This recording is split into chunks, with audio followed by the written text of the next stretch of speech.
Our big economic challenge when it comes to the labor market is a shortage of workers. Hi, I'm Ian Hanomansing in Vancouver. Welcome to Cross Country Checkup. And a shortage of workers with the skills we need. Our question today, whether you're looking for work or you are hiring, how's the job market going for you? You can call us right now, 1-888-416-8333. 1-888-416-8333. I've been looking for a job for just over a year. I paid to have my resume redone. We just don't have the applications we need, and then the staff that we do have now, cost of living is so high, we need to be able to pay them more. It's been a definite challenge for me. I'm in my mid-50s, and I'm thinking that my resume may not be bot-friendly. You've got guys coming in, turning down $40, $50 an hour plus a vehicle. I bet some of you are wondering about that job, $40 to $50 an hour and a vehicle. We know there are opportunities out there. According to Statistics Canada, we are in the midst of a historic labor shortage, but there are so many different perspectives. I have a relative who was looking for a new job, new career, new area, went on the computer, and 4 hours later, he was hired in a field he was interested in. But in a moment, we'll connect with a former executive with a company who can't find anything. She lost her job before the pandemic, and she's been searching every day. And so we would love to hear your story, no matter where on that you fit in terms of your perspective. Maybe it's success. Maybe it's been frustrating. You can call us at 1-888-416-8333. I also hope to hear from some business owners. Tell us what it's like from your side of the counter. Are you finding the workers that you need? I'm Ian Hanomansing in Vancouver, live on CBC Radio 1 and CBC News Network. This is Cross Country Checkup, Canada's national town hall. So as I mentioned, some of you are having a hard time finding work, even though there is a labor shortage. And that's where we want to start our conversation today. Joy Thompson was an executive with a company with experience in operations and finance, laid off in early 2020, still searching for a job. And she joins us now from Airdrie, Alberta. Hi, Joy. Hi, thanks for having me. Yeah, thanks for agreeing to be on the show. Tell me what your job search has been like. It's been frustrating, to say the least. It's been a couple of years now, and although I might get through some initial pre-screen phone calls, I'm not landing anything. And I'm beginning to suspect perhaps it might be my age. I'm 52 now. I do know that there's not a lot of companies hiring in the executive level, but I'm also not getting the mid-manager or the lower jobs either because of my qualifications.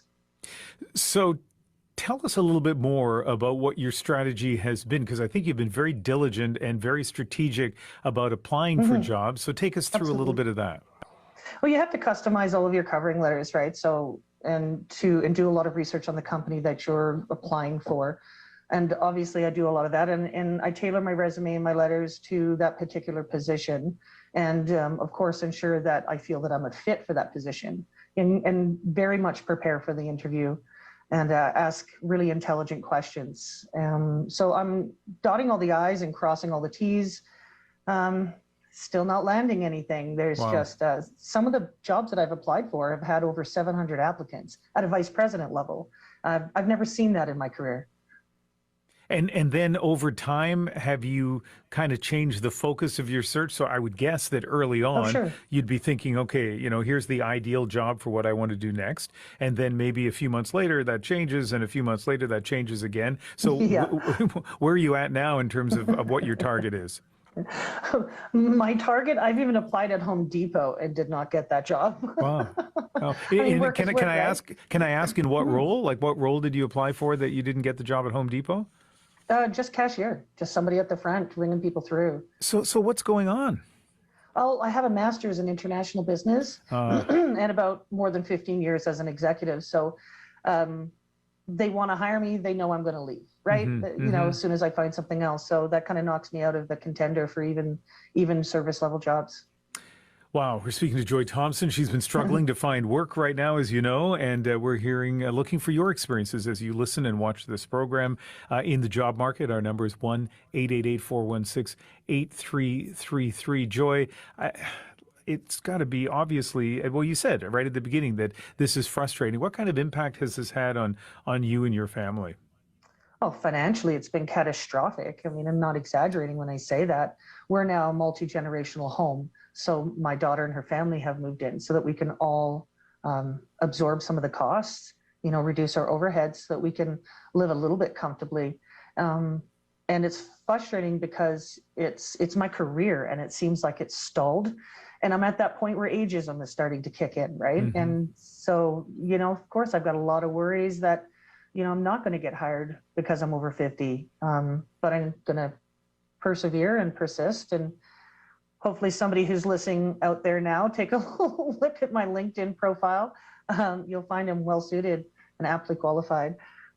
Yeah, I hope they do. So I'll remind people that your name's Joy Thompson, and as you point out, you're on LinkedIn. Like, imagine that you said you're 52, so yeah. You're beginning to feel like, and your experience certainly suggests that this may be the case, that some people are rejecting you despite your qualifications because they may think you're too old. And then when you apply for, you're obviously humble enough to apply for just a straightforward job as a clerk at Home Depot, they may feel mm-hmm. you're overqualified, which in fact you are, right? You are overqualified, mm-hmm. but you're also motivated and you'd like to have a job. So you're kind of caught in the middle there.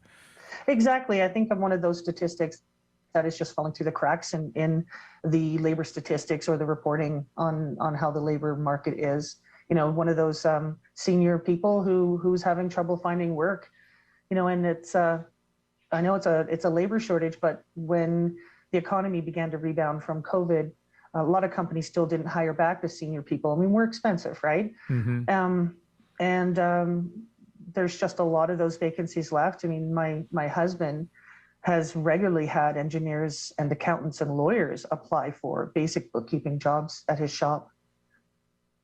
So I know your specific message is for a potential employer out there, hire Joy. Like, I get that, yes. Go to your LinkedIn. But more broadly, what is your message for people who are out there who are hiring? Network, be prepared for your interviews. Just be persistent. You can't give up. You've got to keep going. It'll rebound and it'll get better at some point. And for the people, Joy, who are actually, looking for workers, whether at your kind of executive level or at other levels, mm-hmm. what would you say to them? I would say to keep yourself prepared and keep yourself in a good routine every day. Mm-hmm. Don't let it get you. Get up, keep your routine going. And okay. You've just got to keep one foot ahead of the other. Eventually something will come out. You've got to get a little more aggressive. The market's a little more competitive. So you have to keep that in mind. And by all means, use your network. And if you don't have one, get one. It's really nice that you've agreed to speak to us about this because it's obviously been a difficult time, but hopefully it has some impact generally and maybe personally as well. Thanks, Joy. I sure hope so. Thank you. Joy Thompson was a vice president at a company, but she is currently looking for a job, and we reached her in Airdrie, Alberta. Stay tuned. A little bit later in the program, we're going to hear from someone at an employment agency. Patrick Poulin is with Randstad Canada. He's been in that field of work for 20 years, and he says he has never seen anything like this. But he also has some interesting and maybe surprising advice for employers, so stick around for that. We'd also love to hear from you. You can email us, checkup@cbc.ca, chat in real time on Facebook Live, or tweet us at checkupcbc. Our question, whether you're looking for work or are hiring, how's the job market going for you? Call us at 1-888-416-8333. And we already have people waiting to speak to us on the phone. But just before we go to the calls, I want to introduce you to a guest who's going to be with us for the next 90 minutes or so. Breen is a career coach and is the Learning and Communications Manager at the Challenge Factory. It's an organization that does research on labor and the workforce, as well as consultancy work with employers. She has done career coaching and has worked as a recruiter as well. So we'll be turning to her for some of her expertise on both sides of the labor market. And we've reached her in Halifax today. Hi, Ali. Hi, happy to be here. Great to have you. Let's start with your reaction to what we heard from Joy and her really tough situation. Sure, absolutely a tough situation. Two things came to mind. One might help with the how do I get the job that I want piece, and one can help with the how do I just get any job piece. So the first one, Joy talked about LinkedIn. And one of the things that Challenge Factory's research on ageism in the workplace shows, it is real, it does exist. She's probably definitely running into it. It's rampant in Canada. But one of the things that we've noticed in our research is that older workers' networks start aging out. As you get 50 or older, some people in your network start to retire, and at least some of them also withdraw from engaging in work. And our founder, Lisa Taylor, covers this really extensively in her book, The Talent Revolution: Longevity and the Future of Work. So here's the tip. Most great jobs and great staff are found by referrals and word of mouth, otherwise known as networking. So workplaces are intergenerational. Think about that, and then think about your network. This means you need to have intergenerational networks. So make sure you're cultivating relationships with people 15 years younger and 15 years older than you in your circles. So that's the first tip. And then the second one, overqualified as feedback from an employer is usually code for, we don't see a link between what you've done and what you want to do now. It can also be code for, we can tell this is a gap job for you. Why would we hire you if you're just going to bounce in 6 months, right? Mm-hmm. So you have to connect the dots for employers between what you used to do and what you want now, so that they can picture you working for them. I think, Ali, people who are listening to the show right now and watching it on CBC News Network realize that you are going to have some really good insights on this issue. And so we look forward to people, of course, not only listening and watching, but also calling us as well. I think it's true that longevity and demographics are one of the biggest impacts of future in work and forces of change right now in the labor market. There's a couple other things I'd like to highlight. One is that with COVID, most of us got this insider's view about how the other people around us work, and also how they're managed by their employers. And we got to sort of compare their working conditions to our own. And we are all, as Canadians, actually talking about work way more than we did before. We share our salaries, where talking about pay was a bit taboo before, not anymore. We hear about quiet quitting as a trend on TikTok, and it gets picked up by major media. And so now the whole sort of Twitter sphere is talking about work-life boundaries and how you as an employee choose to be present at your job. The second thing that we see going on is that people have really reconsidered what they want to do and where they want to work. In Canada, we didn't see the big quit and the great resignation in super large numbers like what was reported in the US, but we have seen more and more people considering changing careers. Many use time during shutdowns to learn a new skill online or pivot into better, more sustainable work. Mm-hmm. And because so many people have chosen to leave certain sectors like frontline service or personal support work, employers are absolutely experiencing labor shortages, even though there are people looking for work. Mm-hmm. This may sound like I'm disconnected to what's going on, but what's quiet quitting? Oh, quiet quitting is where at 4 o'clock, if that's when you end, you just shut your laptop and you stop. Quiet quitting is a trend on TikTok, and it really is just what I said. It's all about boundaries between work and life balance. And on the face of it, of course, it seems like a great idea to just, when you stop at 4 o'clock, stop at 4 o'clock and go on with your life and leave your work on your laptop. But quiet quitting is really about doing this without letting your employer know that you're not going to be around when they message you at 5. It's just quietly, and I'm using air quotes here, it's quietly sort of setting boundaries. The problem with that is that you as a worker can seem super engaged, and then all of a sudden, if you quietly quit and don't say anything and have no career conversation with the people around you, your team, your manager, it can look like you're actually 1 foot out the door. Mm-hmm. All right, we're here with Ali Breen. She's a career coach and works with the consultancy and research firm Challenge Factory. Our question today, whether you are looking for work or are hiring, how's the job market going for you? You can call us at 1-888-416-8333. Ali's going to be here for the first 90 minutes of the program, so she can weigh in on some of the issues that you may be having as you do that search, or maybe you're one of those people who has actually changed your career and have been successful in kind of riding this labor shortage. Good luck. Let's go to Calgary now. Heather Knight is calling. Hi, Heather. Hi, how are you today? Good. You own a business. What's it been like for you in terms of hiring the people you need? Well, it has been a challenge. I know that the unemployment rate in Alberta has been high, and you would think that that would get that you would see more people willing to work in a position that you're offering, but it doesn't translate that way. It's a retail business, so I realize that it's not going to be a big career move for anybody. It's sort of, it is something that probably you're going to maybe stick at with 1 or 2 years while you're transitioning or while you're going to school or whatever. But it's just hard. Well, we will put in a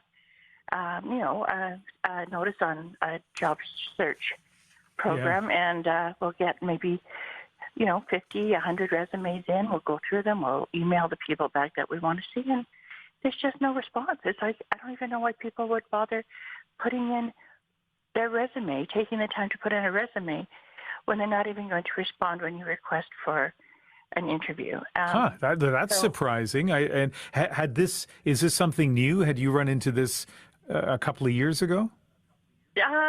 With the pandemic, after the pandemic has been a little bit worse. I mean, pre-pandemic, we had a lot of staff. They were really committed to the job, and it was unusual for us to have a high turnover. Right now, we have basically almost all our staff has been there less than a year, and and before we were looking at people who had been with us for 4, 5, 6. We even have someone right now who's with us for 19 years, another one who's been with us for 12 years.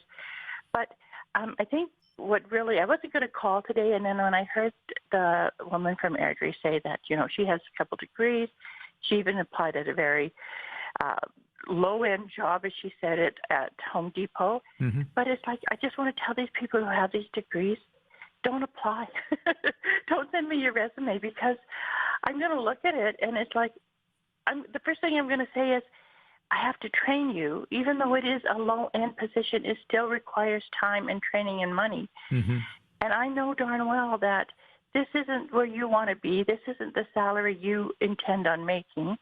And you're going to leave as soon as something better comes in. And So Heather, let me turn that around. So what if somebody who is, kind of highly qualified, has, let's say, a master's degree, but is desperate for a job and says to you at your business, look, I really want a job here. I really want to, tell me how long you expect me to be here, and I'll do my best. Is there a way to overcome your very understandable hesitation that they're just going to come in for a short period of time and leave?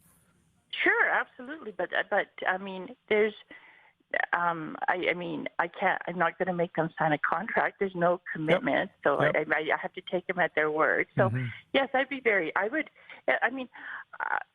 would definitely be interested. I mean, it's being a small business. I mean, you do a variety of jobs, and the more people know, and that the more versatile they are, the better for the business. So yeah, I'd definitely be interested in that. So right now, how many people do you need to hire? I probably am looking to hire 2 to 3 people. Yeah, and you're having a hard time doing that, right? I'm having a hard time doing it. Yeah. So. Well, one last thing, and you know what your budgets are like, and you know all the challenges you face. So let me ask you a question that some people listening may have, which is, do you just need to increase the wages in order to fill those 2 jobs?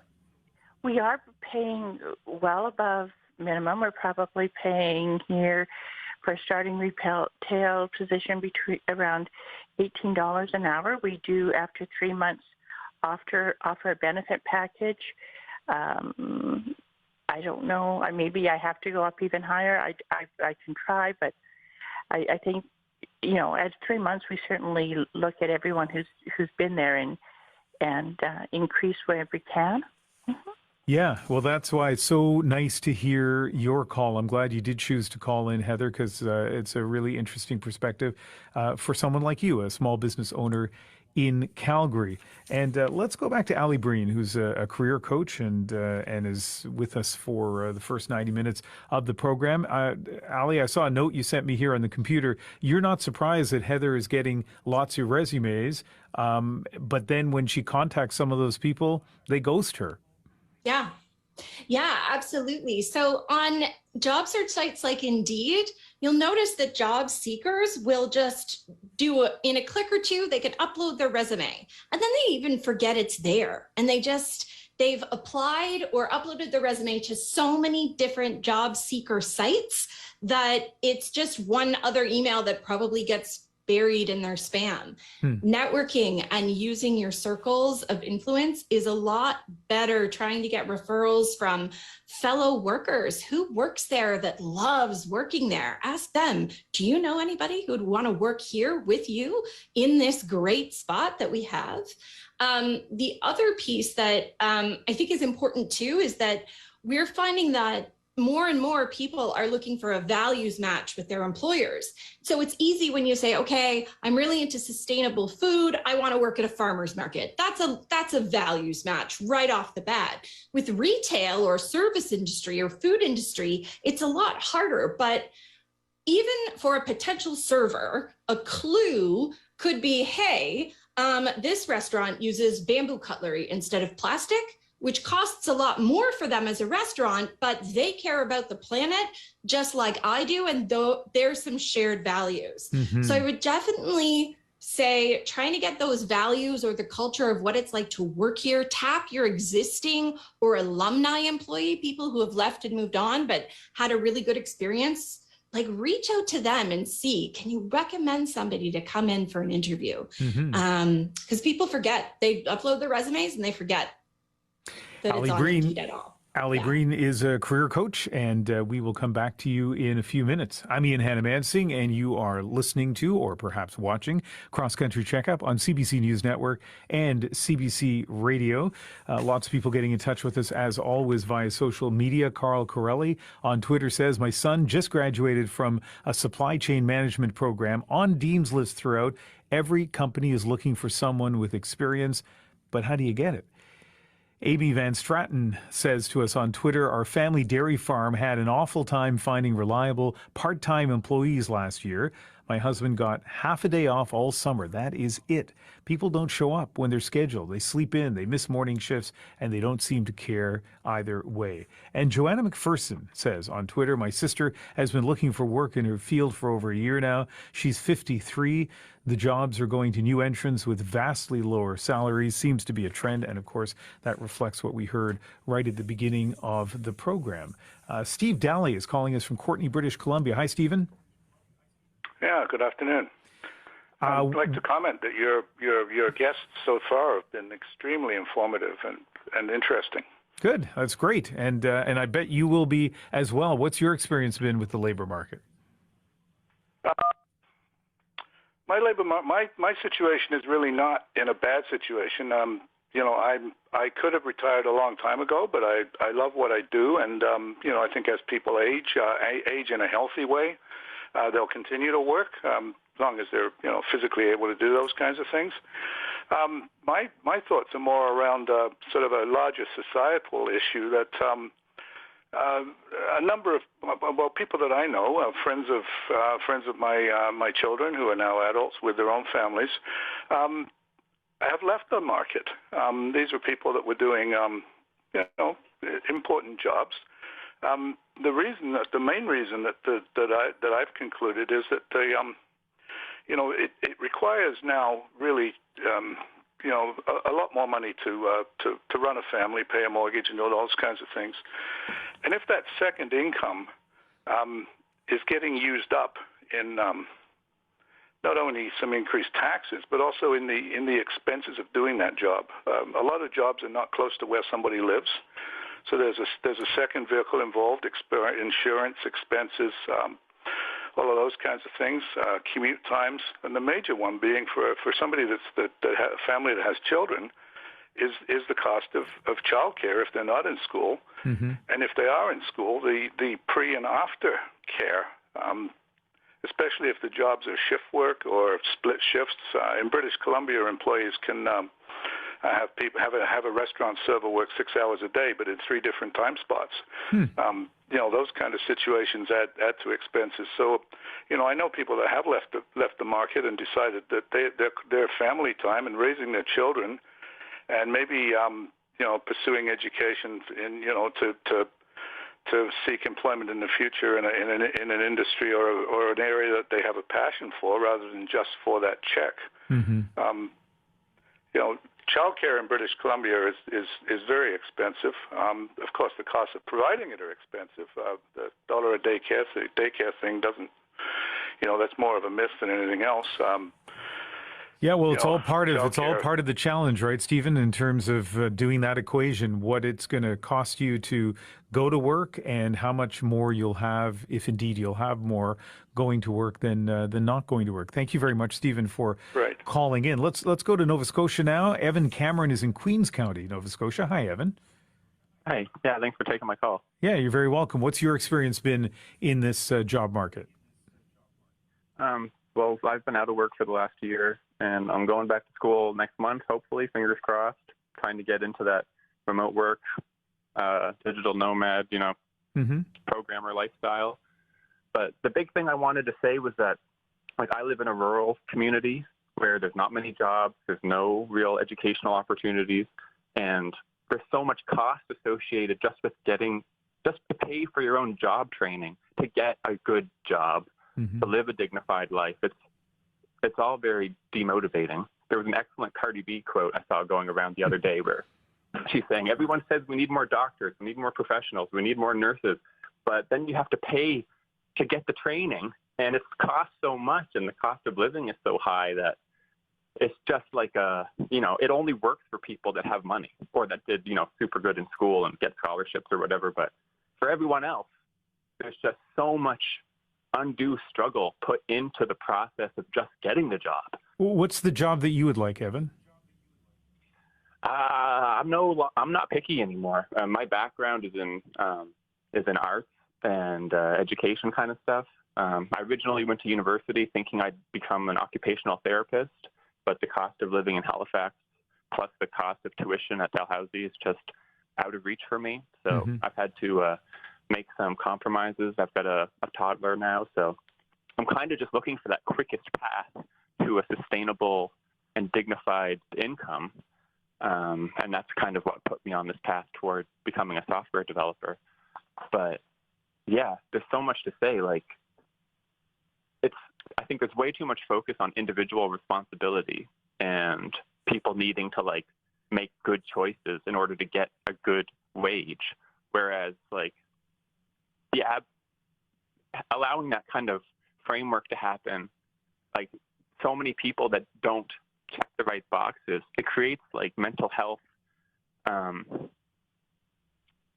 dilemmas everywhere and creates desperate people. And I think on the one hand, outside of the immediate labor shortage, people probably would make more compromises and take jobs that didn't give them fulfillment or jobs that they didn't want to do if they could take home the amount of money required to cover the basic needs. But so many of the jobs that are going unfilled, you work full time and you still come home with a net negative at the end of the month and can't pay for bills and groceries and rent and everything.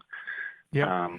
So I feel with all of the challenges in the labor situation, it kind of has to zoom out a little bit and really target decommodifying housing and make it so that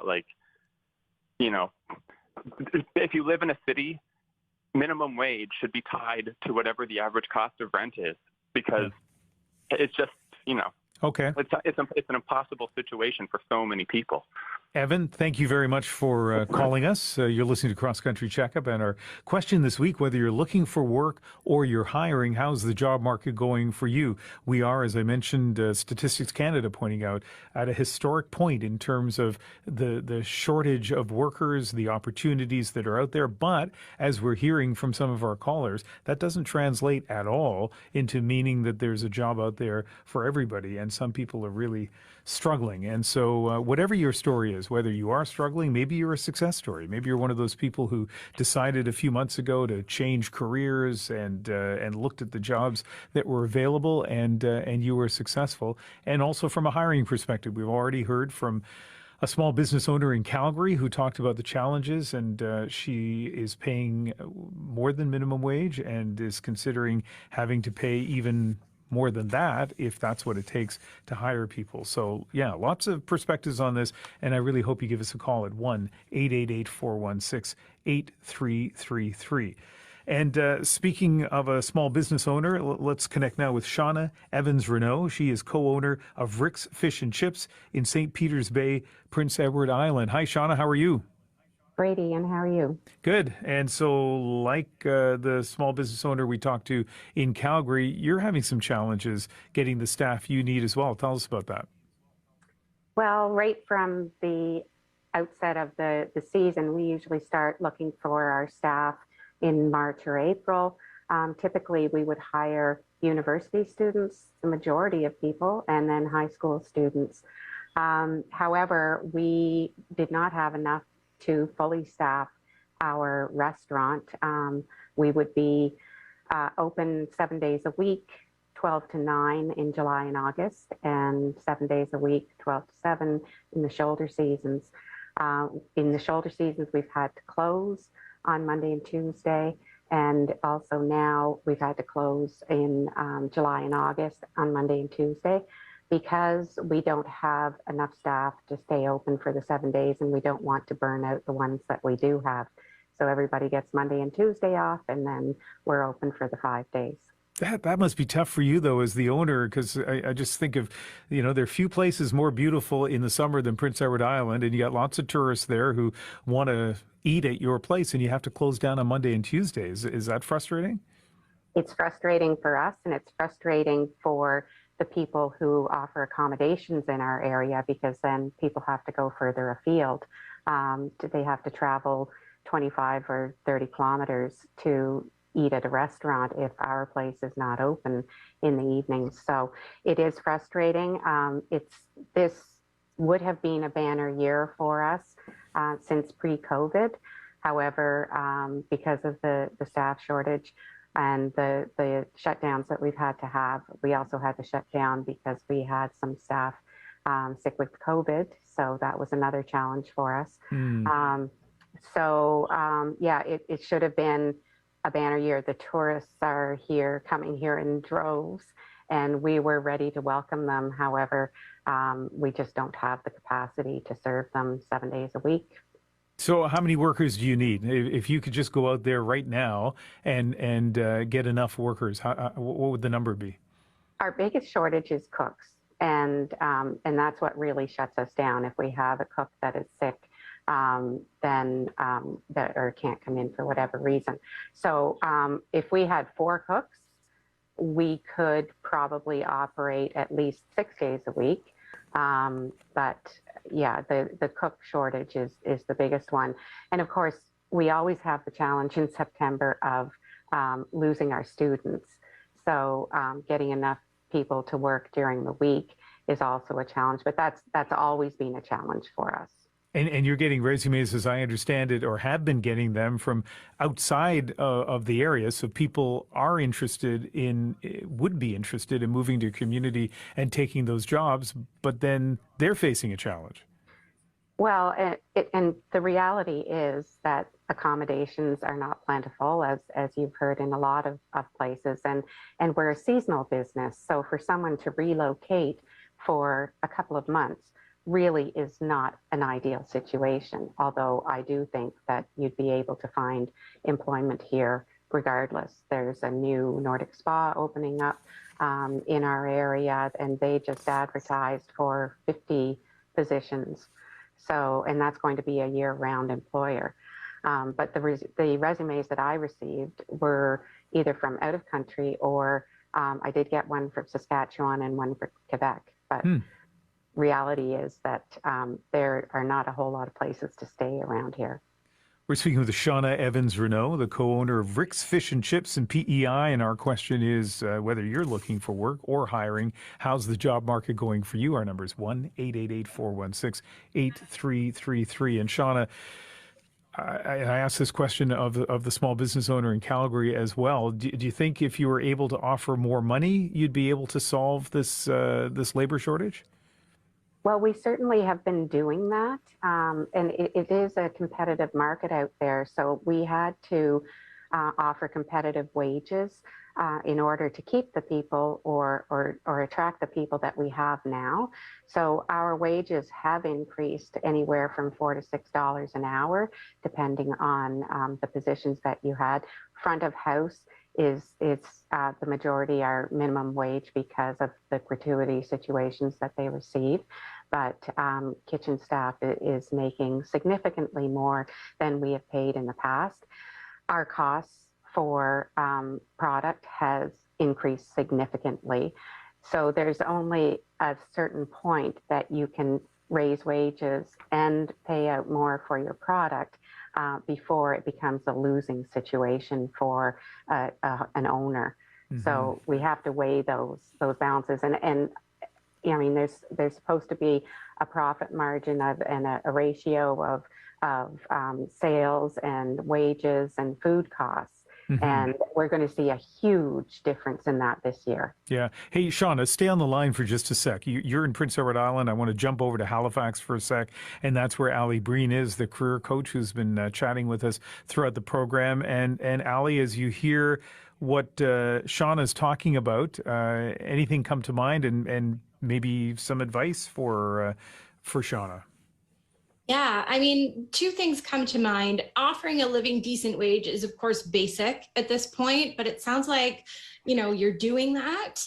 Increasing wages, as you might already have guessed, can only get you so far because tomorrow the restaurant next to you might offer more per hour and pinch your cooks from you. So what else can you do?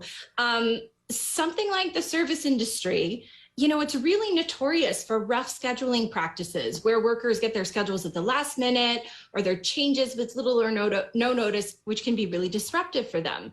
But what if that changed? What if you were the one restaurant on the strip where managers really get to know their staff and you consistently stick to a solid, predictable schedule? Maybe you're already doing that, but that's not in your job descriptions and you don't talk about it in your interview. The other thing to talk about is the values and the culture of your restaurant. We all know that the vibe at a family diner is different than the vibe at a chain where the dress code insists on short skirts and the service is more flirty than mom and pop, right? That's a different kind of server you probably don't want. But in each of those restaurants, you're not just trying to hire anyone. You are looking for someone that's a values match. So having those values front and center, either in your interviews or on your job postings, might be one way to get the right kind of people in the door. Ali Breen, I'm sorry, go ahead, Ali. Oh, and people that would be willing to move there for that culture and that vibe. Go ahead. Mm-hmm. Yeah. All right. Ali Breen, a career coach and the learning and communications manager with the Challenge Factory. We will, of course, come back to you, but let's go back to Prince Edward Island now. And Shauna, obviously, Ali doesn't know the details, as she pointed out, of your restaurant. She's talking more theoretically, but was there anything, Shauna, in what she said that you kind of think, yeah, either we're already doing that or that's an interesting idea? Well, certainly it has been an employees market at least in our area. And we always have accommodated different sports schedules, for example, with our staff, because we have a lot of high school students who are involved in summer sports. So we do accommodate those schedules. And we have had people that are employed with us who at the beginning of the summer said, if I come, I still would like this particular week off, which typically in the past we wouldn't have accommodated. But this time we were like, yeah, we really want you. So for sure, we'll work around that and make it work. So we do accommodate people's needs, and our manager who does the schedule is phenomenal at working around people's requests. We also have had to hire more part-time people. So that because we didn't have a full complement of staff, we have some people who are working full-time and say, well, I wouldn't mind picking up a shift on the weekend or a shift on, during the week.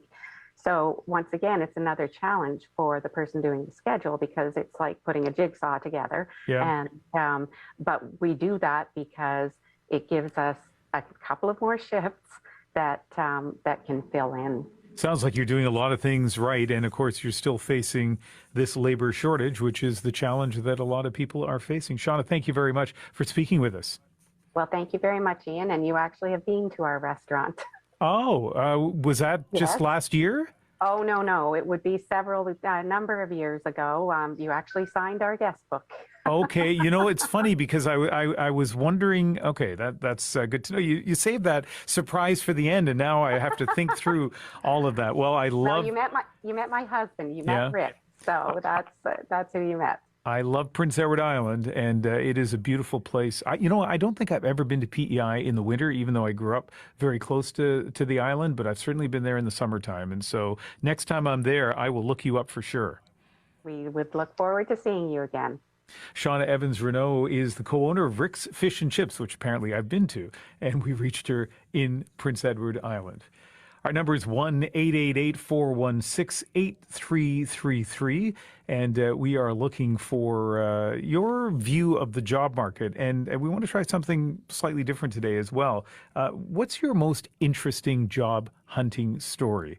Because I think there are lots of them out there. We've heard from some people who are having challenges finding work, but I know that some of you who are listening and watching have found work, and maybe you can tell us about some of those successes. And as I said, one of them that comes to mind as being particularly interesting.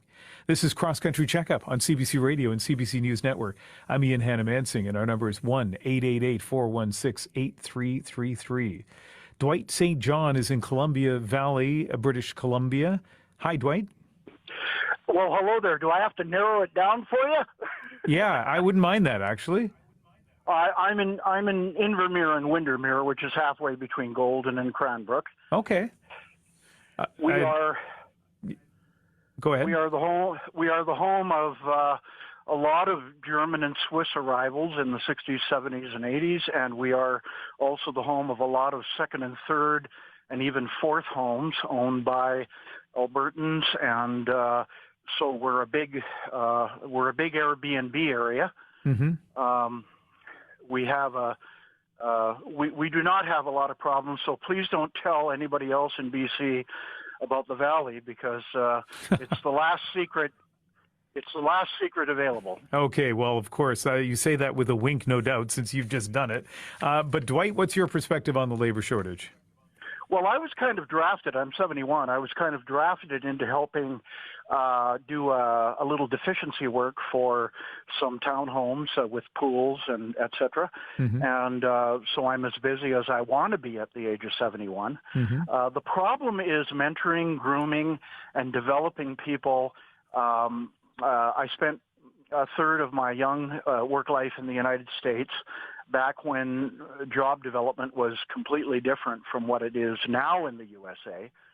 And it's kind of a sad situation because the mandate of management is to lead and develop and to develop loyalty. And it doesn't matter how much you pay, really.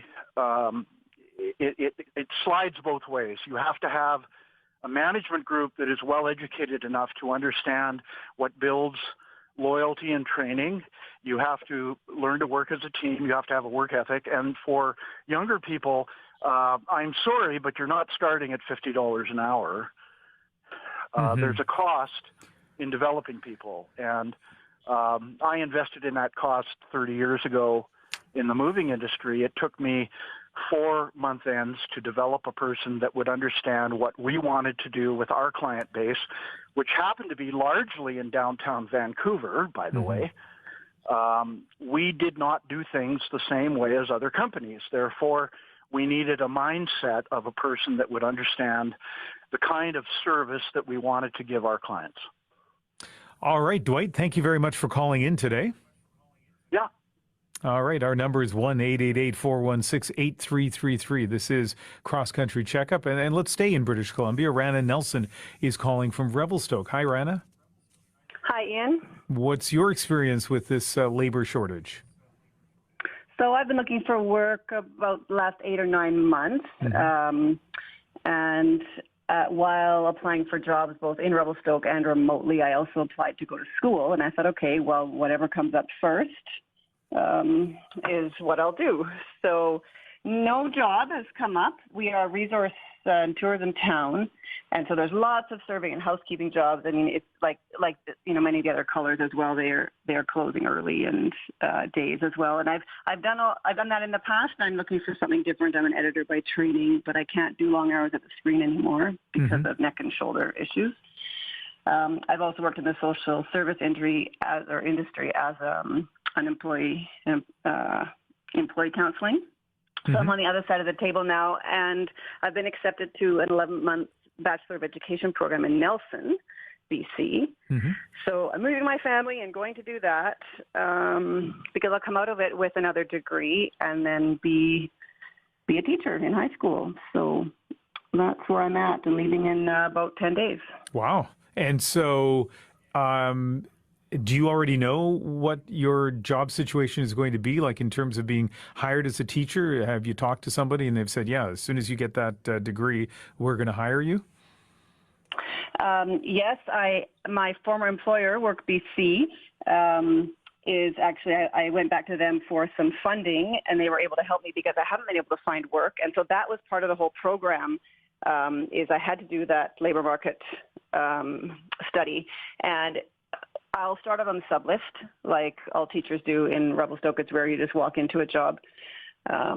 And then, so I can get 5 to 10 days out of 20 days of a month subbing. I mean, I may be able to fill it, a 2-week leave here and there. Or if we decide I could walk into a job in northern BC, they really need teachers there, Lower Mainland as well. And the other reason I did this was because eventually we're hoping to go overseas when our kids are out of school, unless I can convince them to go earlier while they're still in school. But as a way to have something specific, I am a teacher because my other jobs have been social service sector. I'm not a social worker, or I have a BA in English, which has served me well up to now. But yeah, it's been quite frustrating. Frustrating, but it sounds like things are going to turn a little bit. That's a big step to go back to school for a year, but it sounds like on the other end of it, it's going to be rewarding. Rana, thank you very much for calling in. Thank you so much. Let's go back to Ali Breen now, who's in Halifax, her career coach. And Ali, I have to sign off on CBC News Network in about 2 minutes. So if you could answer this in about a minute and react to what we heard from Rana. Sure. One of the things that I will say right up front is, Rana, start cultivating those relationships with all those potential employers that you mentioned right now. Don't wait until you graduate. Let them know why they're your employer of choice, why working for them might light you up and they're doing things that you care about. Where is that values match? That will really help you get your foot in the door, because one of the only constants we know in this labor market right now is change. So they might be looking for people right now, but what if that changes? But they have your name in their head because you've networked with them, you've reached out to them, you've had conversations with them, telling them why you're really excited at the possibility of working for them. And that way, when you are ready, you'll already have a bit of a foot wedged in that door. 30 seconds for this, Ali. This is about, I think, the third time this hour that you've talked about the importance of networking and that personal connection as opposed to online connection. And I assume that this is the experience in the research that you've done, that is what works best. Yeah. Jobs are like great staff, and great jobs are found by referrals, word of mouth, and talking to the people that you know and the people they know. 100%. Okay, Ali, we're going to continue to talk next hour on CBC Radio as the program continues. I have a couple of Facebook posts here. I'm going to read one of them right now. Victoria Hunter on Facebook Live says, in part, I've been told I'm a gamble because of maternity leave. I found out I was pregnant a week into my last position. I disclosed this to my employer, and within 2 weeks, my schedule suddenly no longer worked with the company, she puts in quotation marks. This is a huge issue with this. There is a huge issue with this in Saskatchewan. I ended up starting my own small business with a friend, and we are doing well. Our question this week is whether you're looking for work or you are hiring. How is the job market going for you? And I'm still looking for those success stories from people who say that, who have managed to get work in this situation. So our next guest is Patrick Poulin. He is the group president of Randstad Canada. His company helps employers recruit staff and advises companies on how to keep them. And he is based in Montreal. And Patrick, you are with an employment agency, so your company is constantly hiring people. From your perspective, have you seen anything like the labor shortage we're in the midst of now? No, unfortunately, no. I've been in the industry for over 20 years, and I've never seen this before. After the pandemic, we've seen really the economy booming, and for sure, we've seen like the shortage happening. It was already there, I would say, before the pandemic in 2019, but it got even worse in 2021 and for sure this year, despite the fact that we see some inflation rates like going down a little bit.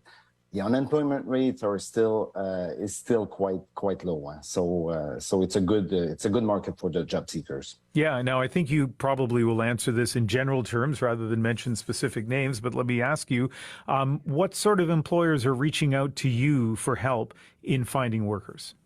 Any kind of employers. We deal with SMEs. We deal with larger companies as well. For sure, for us, when we see the challenges that the companies are facing, the companies that have a little bit less money to offer, we see it could be a little bit more challenging for them. But we deal with any kind of employer across the country. And then when you try to get workers, tell us a bit about that process. How do you get them? Yeah. So again, the first thing that we try to work with the employers is first to see is they're offering very comparable or very competitive in their market that they're sitting in right now. So that's the first thing, because in the past 10 years, one thing that we've seen is that we've done surveys year after years, and the first thing that comes out, it's the salary that will make someone move first. It's not always the case, but that's the most important thing that it's coming out every time. So one thing that we try to look at, what are also the benefits that they have, and what are the flexibilities that they have also that they can offer to the market? Because yes, we look at the whole benefits and salary, but there's other than this as well. As an employer, how can you differentiate yourself with the flexibility, with the remote work when it's possible? But also when I think about culturally speaking, what type of engagement initiatives that you have internally that could retain the employees, and on top of this, also what do you have like in your hands, like to work on your employee development? So any programs that you have in place that could help out, because the employees, the job seekers, what they want to see is they really want to see what's in it for them on a long-term basis as well. Mm-hmm. So can I develop my career within the company? That's something that the people are looking at as well. We're speaking with Patrick Poulin, the group president of Randstad Canada. And our question today, whether you're looking for work or are hiring, how's the job market going for you?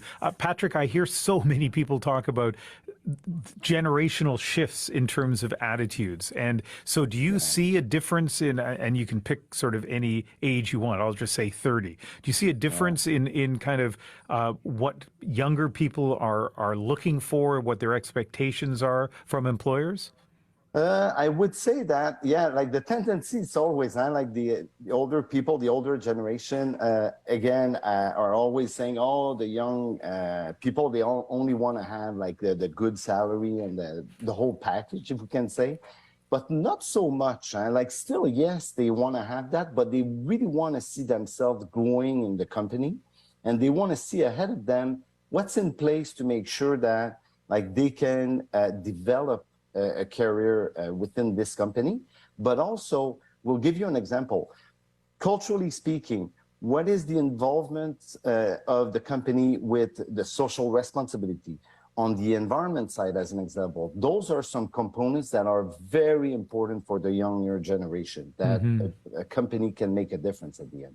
And again, you probably won't mention the company by name, but let me ask you, can you give me an example of a company where, as you were looking for workers for that company, it was an easy sell, like the company did have to offer the kinds of things you talked about, and so it was easy to find workers for them? Yeah, like the first thing, and I have a great example, a company that I've dealt for quite a long time with, and one thing that is good is that the different programs that they've been building up for the employees. Like as an example, only the flexibility at work became quite important, and only the way that they've built that up to make sure that you can come at, for sure when it's possible, the hour that you want to come in the morning, you work on your own hours, but also you have a lot of flexibilities on the day that you want to be at the office and the days that you want to be working from home as well. Those are the examples that could make a difference for an employee to come in. But I know that on the retail side and the hospitality, I was listening to some of your guests earlier, and I know that it's a little bit tougher it might be a little bit tougher for them. But one thing that we can say, we tell every single company a key message: always work on your internal branding first before going out in the market. So what does that mean? Work with your employees, sit down with them and see how much you're a good employer with them, and use them to make sure that they become your best ambassadors as well. So it's really important that before going out and selling anything that could be appealing for new employees to come in, it's really important that first you look internal and you make sure that you're very attractive as an employer. That is great advice. I as soon as you said that, I thought two things. First of all, it sounds right. And secondly, I'm trying to think of how many friends of mine have said to me, I love my company, you should come work here. I don't hear that very much. No, exactly. And the culture piece is so important. Like we were talking, you've been talking about the little restaurant that is operating in PEI. Yep. And culturally speaking, what can you build that will make a difference? Just sit down with your employees and have the discussion about, like, saying that, unfortunately, with the salaries, you're limited. But what else can we do? And sit down with your team and talk about what else could you put in place that could be appealing for them, that could be good for everyone as well. Great you can advice. be surprised how much the employees can be creative at some point. Yeah, that's terrific, Patrick. Thank you very much for speaking with us. No, that's a pleasure. Patrick Poulin is the group president of Randstad Canada, and he is based in the Montreal area. This is the time of the program where we toggle back and forth between our main topic, but also asking you to consider our AMA as well, our Ask Me Anything, which begins at the bottom of the hour. With school starting soon, with money tight for a lot of Canadian families, we have a guest who will be able to answer your questions about budgeting and kids, and in particular, how to encourage your kids or help your kids with financial literacy. So it's not just a case of the parents saying no, it's the kids understanding what the parameters are. So our number, 1-888-416-8333, works both if you want to talk about our jobs topic, or if you would like to call us now and get ready to ask our expert questions about financial literacy and kids. All right, Roger Harmon is in Kelowna, British Columbia, and he is calling about the job market. How are you, Roger? Good, thanks, Ian. How are you? Good. What's your take on our show topic this week? Well, my take on it is I'm sort of speaking to the people with multiple degrees and designations, and they're trying to get some work because they can't find work in their original field. So they got this great, big, impressive resume that they send to wherever, and people won't talk to them. Mm-hmm. And now, I was in this situation, but I am also semi-retired, so it kind of worked anyway. But I was a professional accountant. I was the CFO in the oil industry in Calgary. And then as I was sort of phasing out of it, I had the same problem. You know, even if I was trying to apply for a junior accounting or a mid-level accounting position, no one would get back to me. So I figured it was time to basically take charge myself and rebuild my resume. So what I did is, I kind of always wanted to do this anyway. I went driving a bus for the school districts. So they trained me, and pretty much anyone can get that job. And they train you, and you have to stay there for a little bit. There's only part-time hours, but it gives you something on your resume that's not covered by these great big degrees, great big history you have. Mm-hmm. And then after that, then I was out in BC where I am now, and I started applying to jobs. And I rebuilt my resume, so my resume now had my bus driving experience on the top.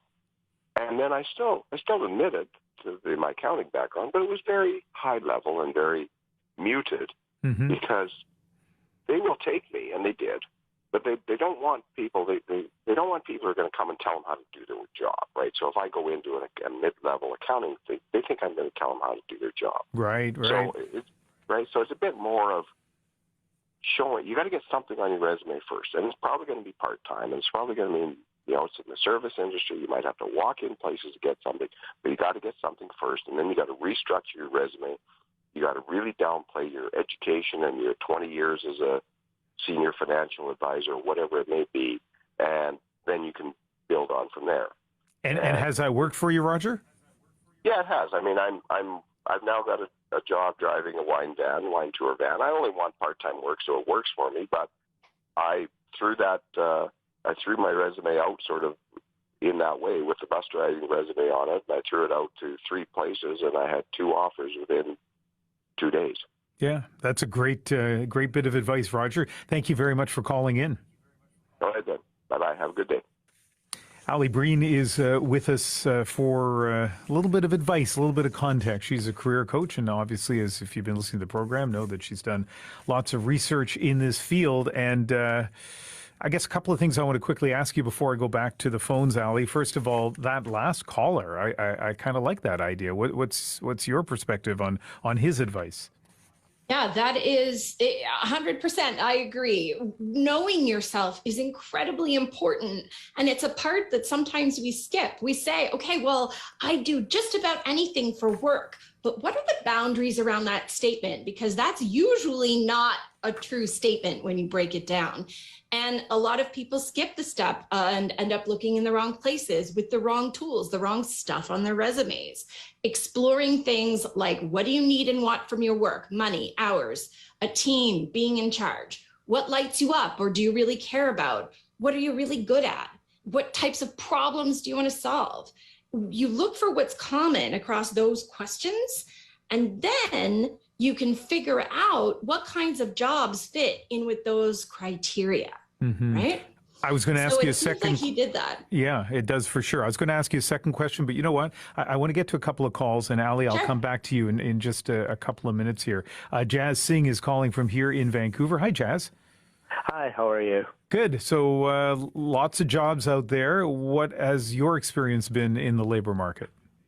Yeah, so it's actually been a very positive thing because I went back to school when I was 45, and I started right from year one, and went into my master's, and now I'm working in the mental health field, and I have a great job. I'm really lucky. How I got that job, it was funny. It was actually through networking. It was through my contacts, and while I was in school, I was constantly working quite hard to make sure that I maintain those relationships. But right now, if I fast forward to right now, even though I have this great job, I can't help but think my cost of living, like even though I'm paid well, I live in Vancouver where, that translates to when you look at rent and food, I need to be making minimum $75,000 a year. That sounds like a lot, but that's only to survive. So therefore, my struggle is staying with that organization, right? I'm always open to going to another organization. So retention becomes a challenge, I think, for myself and for the organization I'm working for. And so are you considering looking at switching jobs? Absolutely. I'm definitely open to it. I'm always making sure that I'm checking my profiles, LinkedIn, all the other things, just to see what's out there. And I think that goes to the point of, as a prospective employer, you can't keep your employees. And I think for me, the bottom line is, can I, even though I'm really happy with where I am, and job satisfaction is probably keeping me there, but I've also come to the bottom line of like affordability in the city. Yeah. Right. And so I'm always open to that, even though I'm extremely satisfied in my job. But going to the point of, while I was in school, I was, working part-time. And even though I was doing graduate studies, I was part-time working in retail, but I had to look at the bottom line. How much money do I need to be making on a weekly basis so I can survive and go to school? So sorry. Yeah, and Jazz, let me just, sorry to interrupt, let me just ask you, you talked about networking, which was how you ended up getting into your current job. Explain to me how that worked. Like, was it a particular friend that recommended it, or what sort of networking did you do? Great question. So I think for me, it was I worked actually multiple ways. So one of them was networking through my friends, talking to my friends saying, hey, I'm going to be graduating. This is the area. Also in my volunteer work that I was doing while I was in graduate studies, because I was in mental health, I was making sure that I really maintained those contacts constantly, every week or every few months. I would say, how are you? Let's go for coffee. So that was another way. And ironically, the job that I received now was through networking. It was through my volunteer position. And every job I've had. So the flip side of it is, before I went into graduate studies in school, I was working in retail management. So I was on the other end. I was on the other side of the table, where I was the employer. And I learned the importance of networking, because be honest, like websites like Indeed and all those job search websites, I didn't get very many hits on that. Right. It was actually me reaching out to people, and people reaching out to me is how I was able to get the employment. Well, Jazz, thank you very much for calling in. And for people who've been listening to the program today, you know that Ali Breen, our expert, you won't be surprised to know that she sent me a message in all caps, YES ! When Jazz was talking about networking. Our next caller is in Toronto, Lisa Bernstein. Hi, Lisa. Hi, Ian. How are you? Good. You are looking for a job? Where are you in the job market? No? So I'm currently, I was fortunate enough to find a job last June. I'm in retail. I've been in retail my whole life. I'm 58. And 2 years ago, I was let go from a 5-year job that I had with a high-end luxury retailer. And it took me 10 months to find work. I experienced ageism. I experienced all kinds of lovely things within the retail sector. But in the middle of all that, I also decided I wanted to leave retail, so I went back to school, and I've been taking courses towards my HR certification, because I decided once and for all I'd like to leave retail and move into the HR field. But the two problems that came up were, number one, as a high-end luxury manager, I make a lot of money, and to start in a new field like HR, I would, like one of your last callers said, I would have to take a significant pay cut. So when the opportunity to move back into retail, in luxury retail, came up, I took it because the pay was great. But now I'm 2 courses away from graduating from my HR certification. I have a business degree from 30 years ago. I want to move into HR. I know what area I want to move into, but I don't know how to pivot and, get somebody to take a look at my skills and my assets, like everything that I've accumulated over the years, along with the education that I'm now getting, and move into either organizational behavior or change management within the HR territory. Yeah, I mean, we've heard from people, both callers and also our career expert, Ali, about the importance and power of networking, on a personal level as opposed to online. Is that helpful advice at all for you? It is and it isn't. It's hard to find those. Like, I tried that because I worked with a career coach during my 10-month job search, and sometimes people were receptive, sometimes they weren't. It depends on who you're getting at and who you're talking to, and that is that's a job in and of itself. The networking aspect of it is a whole other part of a job. So, yeah, I hear what she's saying, and I agree wholeheartedly. It's just finding the right people to talk to and getting somebody to refer you and say, you know what, I think I see you fitting into this, and I think you could take all the skill sets you have, plus the education and transition. I'd need to be onboarded, I'd need to be trained, but I'm certainly willing and open to go through all that since I've already just put myself through school again, and I didn't expect to have to go back to school at this stage in my life as well. Yeah. All right. Well, thank you very much for sharing your story, Lisa, and hopefully you'll get that new position in the human resources area. Thanks, Ian. Take care.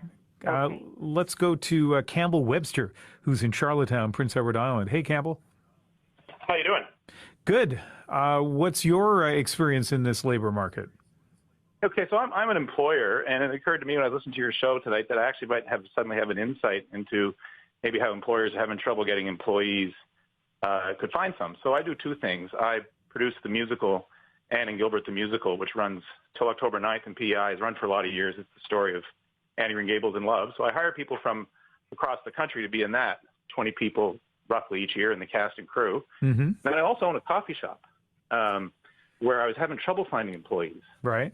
So what happened was the people that came in town, once they were working as actors in our show, they had a lot of free hours in the day. Mm-hmm. So while my friends and peers in the coffee business were having a lot of trouble, I got lucky. I had people from out of town who wanted some jobs. So a lot of our cast went into the show or into the cafe. So I thought, well, actually, getting people from out of town where there might be maybe too many coffee shop employees to come to your town, maybe pitch the beauty of Prince Edward Island, or if you're in the Yukon, pitch that. And people who want to be on the move, you might have a job for them.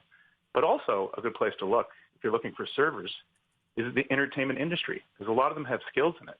Mm-hmm. So if you're in a town and you need a server and Stratford's up the road, or the Shaw Festival, or any of those places, that might be a place to go look for employees, because they'll have extra hours in the day, and often between gigs, that's how they picked up a few bucks. Yeah, well, it's the old cliche in Los Angeles, right, that every waiter has a script that they're trying to pitch to any producers that happen to come in the restaurant. So I guess in whether it's Stratford or Charlottetown or many other places across the country, or Halifax, I mean, I just name the places that have people in the entertainment business. You're right. They may be looking for extra work. Campbell, thank you very much for calling. Thanks, buddy. And we have about 2 minutes left, Ali. I know there's so much to talk about, but you can decide how you want to use those 2 minutes as you reflect on what we've been hearing. Okay, I've got three things. Okay. One is a recommendation for your caller that's trying to pivot from one career to another. Social proof is really important. So on a LinkedIn profile, on a Facebook page, or anything like that, try to get a few recommendations on LinkedIn from people who think you would be really good at HR, from people who have seen you as a leader before. So when you say social proof, like testimonials, is that what that is? Okay. Absolutely. All right. It's proof that from other people that what's on your resume is true. Social proof. That's the first one. Okay. The second one is Mr. Poulin said it really, really well. Your recruiter that was on, he's never seen this in like 20 years. The old ways of hiring and looking for a job, they aren't working. So get creative. Think about how many callers we've had that got a little bit creative, especially that last one with the cafe and the Anne musical. Get creative. Think outside of the box, because the old ways aren't working. We need new ways. Mm-hmm. And the last thing is, these are really big problems, and they don't have a quick fix. It needs engagement from the community. It needs people from a variety of perspectives to contribute into that solution, and it doesn't happen by accident. Really facilitating meaningful community engagement is a big part of reaching that dual goal of decent work, living wage, and economic prosperity. And that's what we do at Challenge Factory, and that's what happens when you start conversations like this, Ian. And the power of word of mouth, right? You talked about it in terms of networking, and Patrick Poulin talked about it in terms of the company itself, right? The idea that your workers can be the best recruiters for a company if they actually believe that the work culture is worth talking about. So yeah, absolutely. Ali, it's been great having you as a guest here. Lots of enthusiasm, lots of insights, and much appreciation on our part. Thank you. Thanks, Ian. Ali Breen's a career coach and also the learning and communications manager with the organization Challenge Factory, and she joined us from Halifax.